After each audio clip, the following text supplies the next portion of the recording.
नमस्कार। आज मैले यो भिडियोमा जैविक विविधता अर्थात् बायोडाइभर्सिटी सम्बन्धित विषयमा केही बोल्ने कोसिस गरेको छु। यो बायोडाइभर्सिटी जैविक विविधता भन्ने विषय चाहिँ हामीहरू सबैलाई नै पहिलेदेखि नै केही ज्ञान छ भन्ने मलाई लाग्दछ, तर मैले यो भिडियोमा चाहिँ थोरै सम्झाउने मात्रै कोसिस गरेको छु। यहाँ मैले भन्ने कुराहरू चाहिँ केही मैले आफूले जानेका, आफूलाई भन्न मन लागेका कुराहरू हुन् भने केही चाहिँ वातावरण सम्बन्धी काम गर्ने राष्ट्रिय अन्तर्राष्ट्रिय सङ्घ संस्थाहरूले दिएका जानकारीहरू पनि मैले यसमा साभार गरेको छु। जैविक विविधता भन्नाले चाहिँ हाम्रा वरिपरि रहेका पशुपन्छी वनस्पतिहरू जति पनि सजीव प्राणीहरू छन् जसले हाम्रो पृथ्वीको प्रकृतिको सन्तुलनलाई कायम गरी निरन्तर अगाडि बढ्न महत्त्वपूर्ण भूमिका खेल्छन् तिनै हुन् भन्ने बुझ्नु पर्दछ। अहिले हामीले भोगिरहेको कोरोना महामारीले हामी मानव जाति र हाम्रो वातावरण प्रकृति साथै यसभित्र रहेका जैविक विविधताको नङ र मासुको जस्तै छुट्याउन नमिल्ने अभिन्न सम्बन्ध रहेको प्रष्ट पारेको छ। यो कोरोना महामारीले हामीले विगतमा हाम्रो वातावरणमाथि गरेका अनैतिक क्रियाकलापहरूलाई फेरि एकपटक पुनरावलोकन वा पुनः मूल्याङ्कन गरी आगामी दिनहरूमा वातावरण मैत्री प्रकृति मैत्री व्यवहार गर्न उत्प्रेरित गरोस् भन्ने मैले कामना गर्दछु। जैविक विविधताको सन्दर्भमा भन्नुपर्दा दक्षिण पूर्वीय एसियाली राष्ट्रहरू जहाँ नेपाल, भारत, बङ्गलादेश, भुटान, त्यस्तै इन्डोनेसिया, म्यानमार, भियतनाम रहेका छन्, त्यहाँ चाहिँ यो पृथ्वीमा पाइने सबैभन्दा बढी जैविक विविधता चाहिँ त्यस्ता भूभागहरूमा चाहिँ भेटिने गर्दछन्।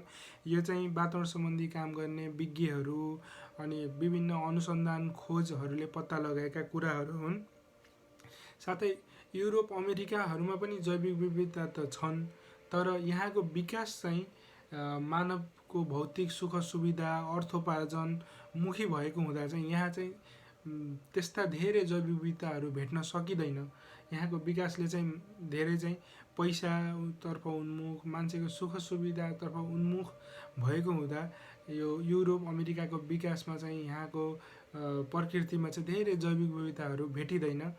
तर केही वातावरण सम्बन्धी काम गर्ने अन्तर्राष्ट्रिय सङ्घ संस्थाहरूले यहाँको अब प्रकृति धेरै प्रयास भने गरिरहेका छन्, तर हामीलाई चाहिँ हामीले त्यति धेरै प्रभावकारी प्रयास नगरे पनि नेपाल जस्तो देशहरूमा चाहिँ प्रकृतिले नै वरदान स्वरूप धेरै विविधताहरू दिएको छ, जसमा हामीले गर्व गर्नुपर्छ। गर्वका साथै एउटा यो एकदम महत्त्वपूर्ण जिम्मेवारी पनि हो।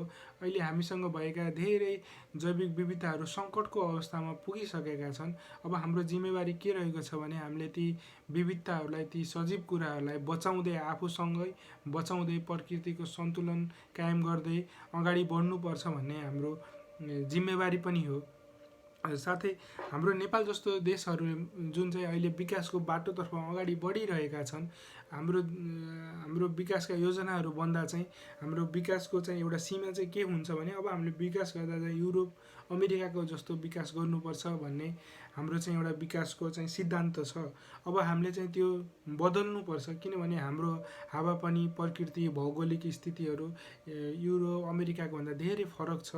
हामीमा धेरै जैविक विविधता छ। अब हामीले विकास गर्दा हामी मान्छे मात्रको नसोची चाहिँ त्यहाँ भएका जीवजन्तु, पशुपन्छी, चराचुरुङ्गी, बोट बिरुवा, जडीबुटी सबै वातावरणको सबैको ख्याल गरेर, विचार गरेर, सबैको सम्मान गरेर, कदर गरेर अगाडि बढ्नुपर्छ भन्ने पनि मैले यसमा भन्न चाहेँ। र जो पनि नीति नियम बनाउने व्यक्तिहरू एउटा महत्त्वपूर्ण भूमिकामा हुनुहुन्छ, उहाँहरूले चाहिँ एकचोटि फेरि यो जैविक विविधताको अझै बुझेर अनि त्यसपछि आफूलाई त्यही कुरालाई मध्यनजर गर्दै नीति नियमहरू बनाइदिनु हुन पनि मैले यस भिडियो मार्फत नै अनुरोध गरेँ।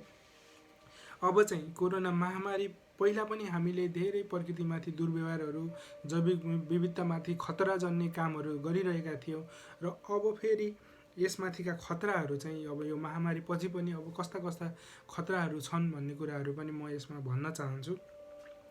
व्यापारिक तवरले केही दिगो नसोचिकन, केही पछिसम्मको नसोचिकन जथाभावी गरिने पशुपन्छी, जीवजन्तु साथै माछा, सामुद्रिक जीवहरूको चोरी शिकार हाम्रो निम्ति निकै ठुलो समस्या हो। यसले जैविक विविधतामा धेरै ठुलो असर पारिरहेको छ र यो गैर कानुनी पनि हो।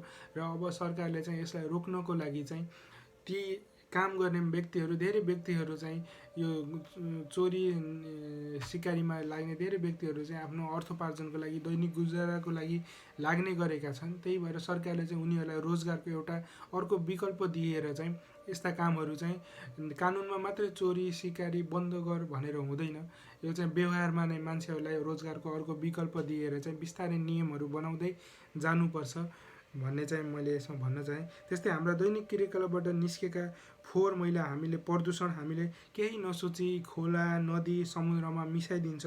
यो पनि हाम्रो अबुझ व्यवहारको एउटा पराकाष्ठा हो। हामीले चाहिँ यो एउटा पक्कै पनि वातावरण मैत्री व्यवहार होइन। विकासका नाममा गरिने अव्यवस्थित अन्धधुन्ध सहरीकरण, वन विनाश, औद्योगिकरण, खनिज पदार्थ उत्खनन जस्ता कार्यहरूले पनि हाम्रा वरिपरि रहेका जैविक विविधताहरूमा दिन प्रतिदिन धेरै नकारात्मक असरहरू पारिरहेको छ। यो एकदमै दुःखद कुरा हो। यसले हाम्रो प्रकृतिको सन्तुलनलाई चाहिँ असन्तुलित गरिदिन्छ र अब फेरि हामी मानव जातिमा दैविक प्रकोप, रोग व्याधि जस्ता समस्याहरू फेरि नयाँ नयाँ अझ विकराल समस्याहरू उत्पन्न गरिदिन्छ। साथै हरेक वर्ष पृथ्वीको तापक्रम बढ्दै गएको छ, जसका कारण खडेरी पर्ने, मरुभूमि हुने, खेतीयोग्य उर्वर जमिनको कमी हुने, वन्यजन्तुको लागि चरण गर्ने, खाने खाद्यान्नहरू तथा पिउने पानीको अभाव हुने र उनीहरू सङ्कटको अवस्थासम्म जाने, हिउँ पग्लेर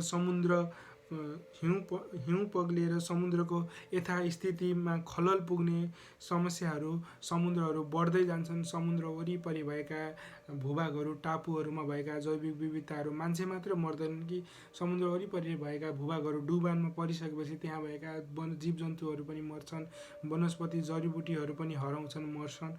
यो मान्छेको जिन्दगीमा मात्रै नभएर पुरै प्रकृतिमा नै, धरतीमा नै यसले प्रभाव पार्छ।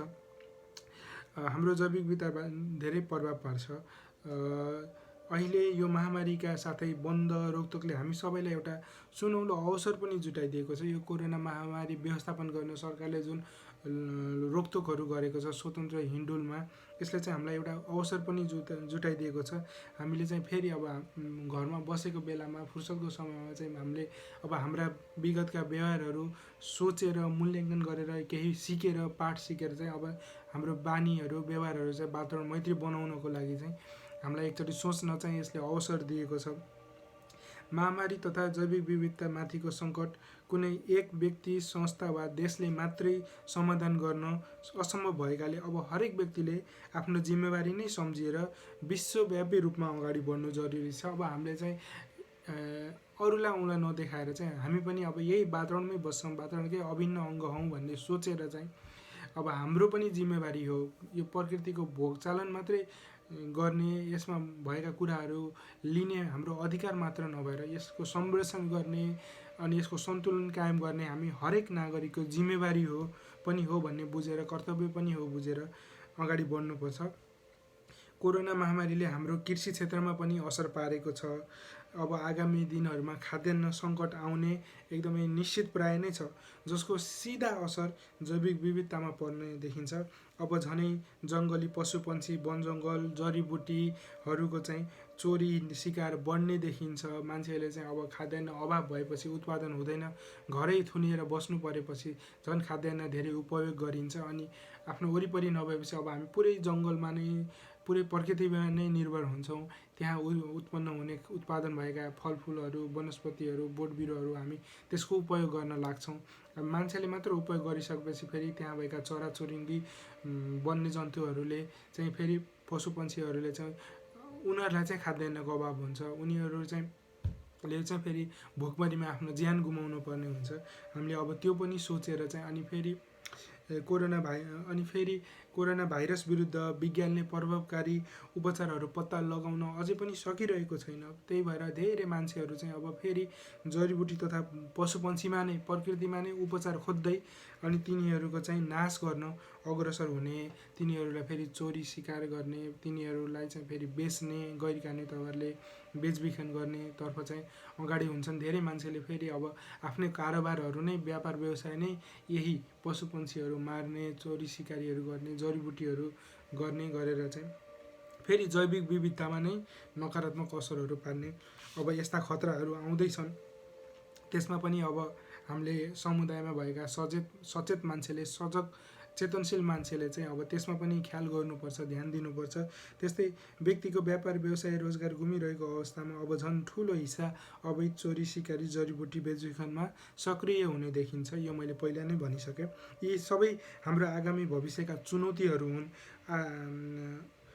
अधिक चुनौतीहरू हुन् जैविक विविधता र वातावरण सन्तुलनमा जैविक विविधता र वातावरण सन्तुलनमा यस्ता किसिमका व्यवहारले चाहिँ नकारात्मक असर पार्ने कारणहरू पनि हुन्।